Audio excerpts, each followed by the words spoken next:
मृगौला बिग्रिनुभन्दा पहिला शरीरले के सिम्टमहरू देखाउँछ र मृगौलाले पहिला नै हामीलाई जानकारी दिन्छ। मृगौला यस्तो मेसिन हो जसले गर्दाखेरि मृगौला बिग्रिनुभन्दा पहिला ती जानकारीहरू के हुन्छ भनेर म ती सिम्टमहरू यो भिडियोमा फुल लिएर आएको छु। हेलो एभ्रिवान, म प्रेम फुयाल। तपाईँहरूलाई मेरो यो प्रेम किडनी डोनरमा स्वागत छ।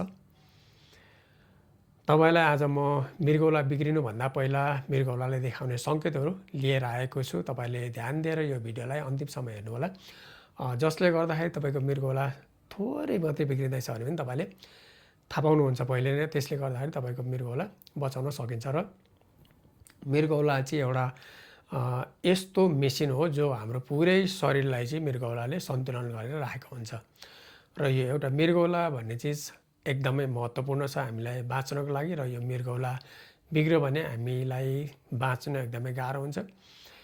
त्यसका विकल्पहरू धेरै छन्, तर हाम्रो जुन अहिलेको अवस्था छ, हामीसँग भएको जुन ओरिजिनल मृगौला, त्यो मृगौलालाई बचाउनु सबैभन्दा ठुलो बुद्धिमानी र सबैभन्दा ठुलो चाहिँ सम्पत्ति हो।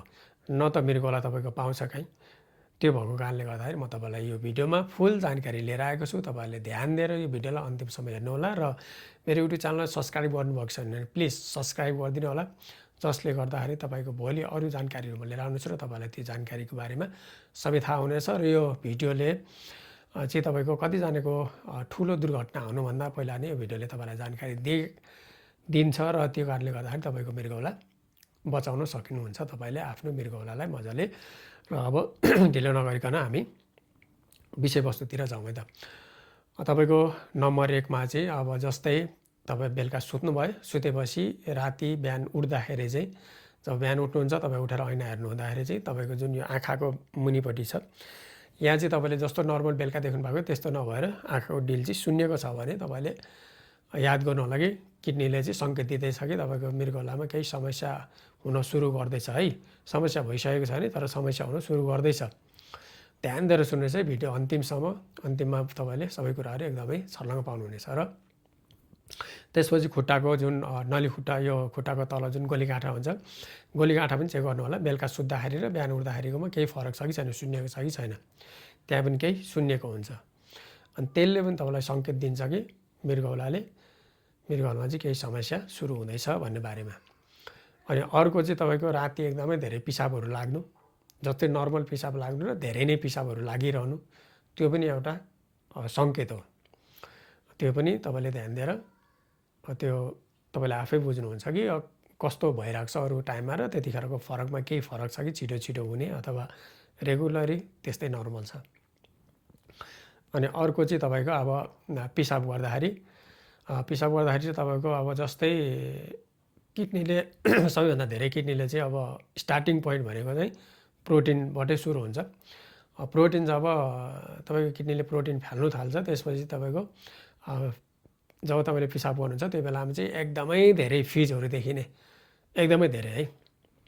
नर्मली पिसाब गर्दाखेरि मान्छेको तपाईँको फिज त हुन्छ होइन, तर एकदमै धेरै पनि फिजहरू आउने गर्छ, जसले गर्दाखेरि तपाईँले चाहिँ त्यो एकदमै त्यो चाहिँ मृगौला बिग्रिँदैछ है। मृगौलाले चाहिँ तपाईँको यो प्रोटिन फाल्दैछ भन्ने कुरामा तपाईँले थाहा पाउनुहुन्छ। त्यो अलिअलि प्रोटिन फाल्ने बित्तिकै सुरु हुन्छ र त्यो पनि एउटा एकदमै ठुलो लक्षणहरू हो। त्यसपछि अर्को तपाईँको जस्तै तपाईँलाई अब अर्को चाहिँ के हो भनेदेखि अब निन्द्रा नलाग्ने होइन, धेरै थकानहरू हुने, तपाईँको काम नगर्दा पनि एकदमै धेरै थकान लाग्ने।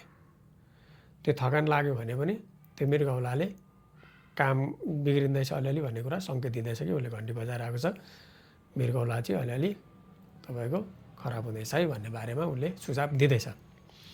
अनि अर्को चाहिँ तपाईँको वाकवाकी लाग्ने, अब तपाईँको चाहिँ जस्तै अब ग्यास्ट्रिक भएको जस्तो महसुस हुने, वाकवाकी एकदमै धेरै लाग्ने, त्यस्तो भयो भने पनि त्यो मृगौलामा समस्या हुँदै गरेको त्यसले थाहा पाउँछ। र कतिपल्ट चाहिँ हामीले के सोच्छौँ भने जस्तै अब तपाईँको हाम्रो केसमा चाहिँ हामीले गल्ती गरेको एउटा गल्ती चाहिँ के छ भनेदेखि, मेरो इच्छा चाहिँ हो कि कसैको पनि किडनी नबिग्रोस् ढिलो गरेर। हामीले सबैभन्दा फर्स्टमा हामीले थाहा पाएको थियौँ 2012मा जुन सिम्टमहरू थियो, एकदमै जिउहरू सुनिने, थकाइ लाग्ने, अनि तपाईँको अब खानाहरू नरुच्ने, वाकवाकी लाग्ने, तपाईँको हिँड्दाखेरि स्याँ हुने होइन, त्यस्तो कुराहरू लक्षणहरू थाहा थियो।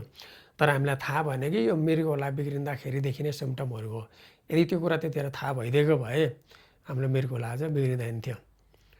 त्यो कुरा यदि कुनै भिडियो मार्फत थाहा पाएको भए अब त्यो बेलामा कुनै तपाईँको इन्टरनेट मार्फत थाहा पाएको भए त्यस्तो कुराहरू केही हामीले हेरेनौँ, त्यस्तो कुनै नलेज पनि थिएन। अनि त्यो बेलामा मान्छेको कुरा सुन्यो, त्यो के लागेको नाक लागेको भन्यो, हामी फुकफाक गर्नु भयो। त्यो बेलामा त्यो गर्दा गर्दै टाइम बित्दै गयो। त्यसपछि अर्को भयो तपाईँको वाकवाकी लाग्ने, ग्यास्ट्रिक भयो भने ग्यास्ट्रिकको दबाई खायो, टाउको दुख्यो, ब्लड प्रेसर हाई भयो भन्यो, किडनीले बिग्रिँदै गएको रहेछ। गर्दा गर्दै तपाईँको 6 महिनाभन्दा बेसी 1 सालसम्म बितिसक्यो। त्यो हुँदाहुँदै तपाईँको किडनी बिग्रिँदै फेरि किडनी यति छिटो बिग्रिन्छ कि तपाईँको त्यो सोच्न पनि गाह्रो छ क्या।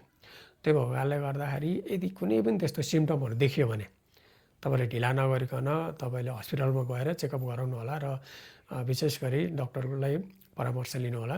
यो कुनै ढिलो गर्ने कुरा होइन। र यो मृगौला भन्ने कुरा चाहिँ तपाईँको एकदमै इम्पोर्टेन्ट कुरा हो। न तपाईँले मृगौला कहीँ पाउनुहुन्छ, न तपाईँलाई कसैले मृगौला दिन्छ बिग्रिसकेपछि, न खर्च यति धेरै खर्च हुन्छ तपाईँको त्यो छ नि, त्यो मृगौला बिग्रिसकेको त्यो पीडा, यति ठुलो पीडाहरू हुन्छ नि।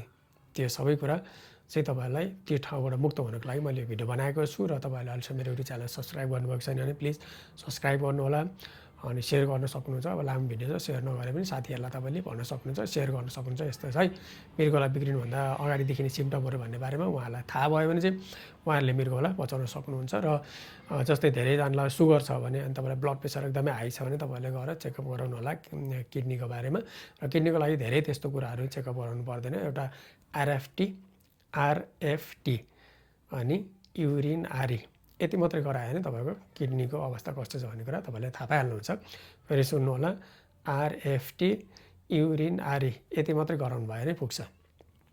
र अरू कुनै जानकारी चाहिएमा, कुनै पनि हेल्प चाहिएमा तपाईँले मलाई कमेन्ट गर्नु होला। मैले जानेको त्यो कुराहरू मैले भिडियोहरू बनाउने छु। र डक्टर चाहिँ अब कुन हस्पिटलमा कुन डक्टरहरू राम्रो हुनुहुन्छ अथवा कुन हस्पिटलमा कहाँ डक्टरहरू भेटाउँछ किडनीको भन्ने बारेमा म तपाईँलाई जानकारी दिनेछु। नेपालको राम्रो हस्पिटलहरू भयो त्यस्तो बारेमा सबै म जानकारीहरू चाहिँ लिएर आउनेछु। र अहिले हामी छुट्नेछौँ। By by. फेरि अर्को भिडियोमा भेट्नेछौँ।